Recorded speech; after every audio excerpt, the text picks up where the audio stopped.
What is up, guys? Orbital-Pilot back here once again in the world of War Thunder. This time taking a sky in the notorious Firefly. Now, my original plan today was to release the second game of the subscriber versus me in the Focke-Wulf 190. Sadly enough, that footage is no good. Basically, if you guys want to know what happened, I got my rear handed to me in the Focke-Wulf 190. Danny is a great Focke-Wulf pilot, so he just tore me apart. Sadly enough, I don't have that footage, so I came up with a new video today, so I'm sorry about that. But the Firefly, one of the most not anticipated planes when it came out, but one of the most notorious planes for being terrible. Now, I'm not a big fan of saying planes are terrible, so I took it out, I grinded it about 3/4 of the way up to its upgrades, started flying it out. So right here, I tried to take some shots at the bomber. Sadly enough, Hispanos seem to be sparking quite a bit, at least these Hispanos, and I got pretty much nothing. Now here's the thing. When I fly out a plane like this that's slow, I expect it to be quite maneuverable, just like the Ju-87s, some of the American, kind of fighter bombers. But this is not the case with this plane. But let's talk about the gameplay. So I rushed in as much as this plane rushes. Max speed is around 300 miles an hour in a -5-degree decline. So terribly slow plane. I'm using combat flaps, and I'm trying to get him to overshoot. Sadly enough, I am making him overshoot, but I just do not have enough horsepower in the engine to pull me through these maneuvers. So I'm not able to even dogfight with the BF-109. And right here, he gets some very, very good shots on. I'm still trying. Normally, in a plane that's even half as good as the BF-109, I probably would have had shots on by now. But this Firefly is just not good enough. So let's try it against the Japanese. Russian even faster. This was about a -15-degree incline, or decline. Here's the problem, is most Japanese maps, Japanese get an air start. So you're not going to be able to use this plane against the Japanese either.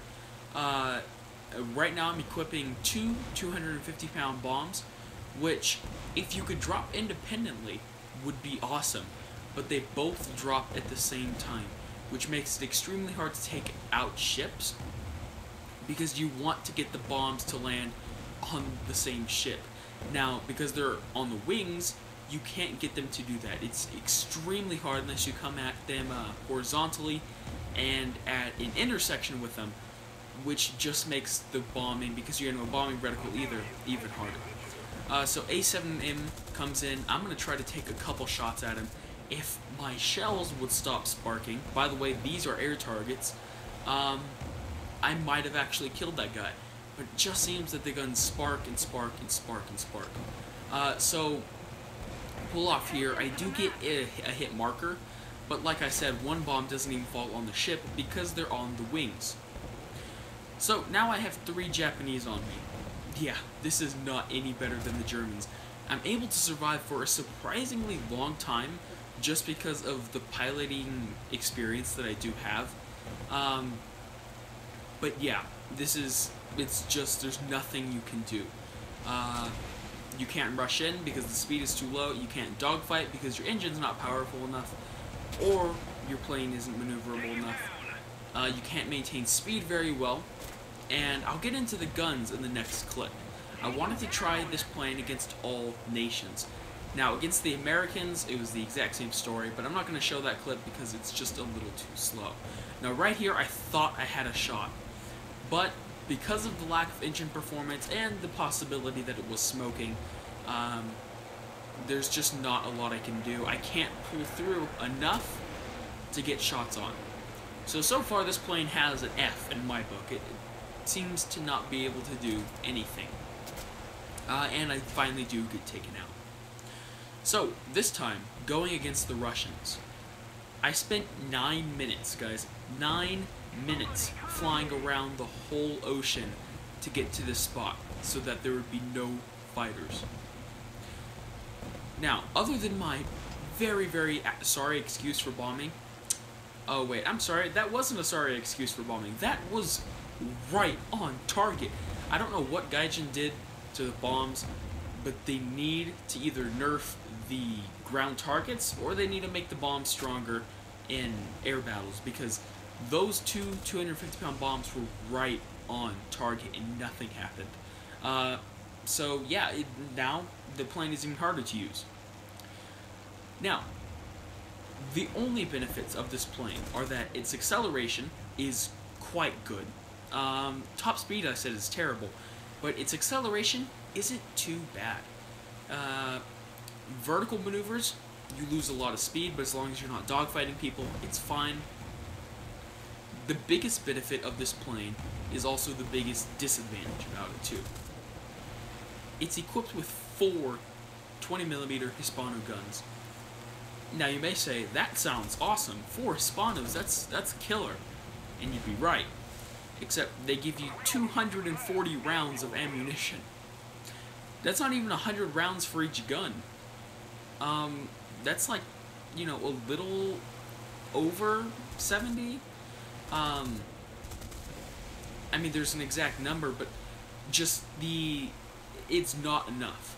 As you can see here, I'm taking out each AAA or artillery with around 8 shells.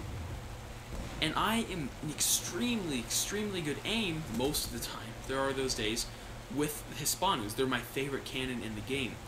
Other than the F2 Saber, I think they're unparalleled. Now, sometimes you use more than 8 shells. You may use 10, 12. But guys, that's extremely low. 10 or 12 shells still? That's an extremely, extremely well thought out shot. So, I'm able to get around 15 targets killed per game, which actually brings in quite a bit of RP, quite a bit of silver lines. It's still not a bad method. But there's one thing that kind of goes wrong each game you do go to ground pound, and that is you're going to run out of ammunition before you kill all the ground targets. You can't kill tanks even with ground ammunition unless they're light tanks from the back. Those are the only ones I've even had a little bit of success against. But yeah, you can see I'm nailing these shots.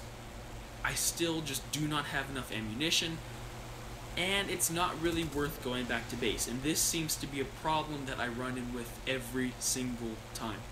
Once you run out of ammunition, what do? You've already spent 9 to 12 minutes going to the combat area. You can get there faster, but you will be shot down. So you spent 9 or 12 minutes getting there. You're going to spend, if you don't get shot down, another 8 to 10 minutes getting back, and then you're going to get up and fly all the way over there. So we're already at like 35 minutes. This plane is just not practical to use. I'm not going to come out and say it's bad, because it does have its role. I tried it in mixed RB battles. It was decent, but it still had the problems that it's faced with right now. Lack of engine performance, lack of ammunition, and, well, lack of maneuverability. Once a plane is on your 6, you are doomed. Just hit the J button. You are going to die unless, I don't know, God saves you or he somehow messes up. But you have to mess up really, really bad. I tried to kill that last ground target with 1 bullet. It does not work. You need more than 1, it turns out. But yeah, so I don't like to call planes bad, because I don't believe that there's a bad plane, a straight up bad plane one, at least. But this plane it just does not fit the current meta. There's nowhere in the game to use this plane and have fun. You're just going to waste your time. It's much, much faster jumping in a Spitfire or a Typhoon and going and grinding out those early tier Brits if that's what you're trying to do. It's also better to just use another ground attack plane in mixed RB. There's far better ones, and maybe I'll do one of those in the future. Now, the only good thing about this plane is that you can stop, land, and have a picnic, but that's about the only benefit. So guys, thank you for watching. If you liked the video, hit that like and subscribe button, and I'll see you guys next time.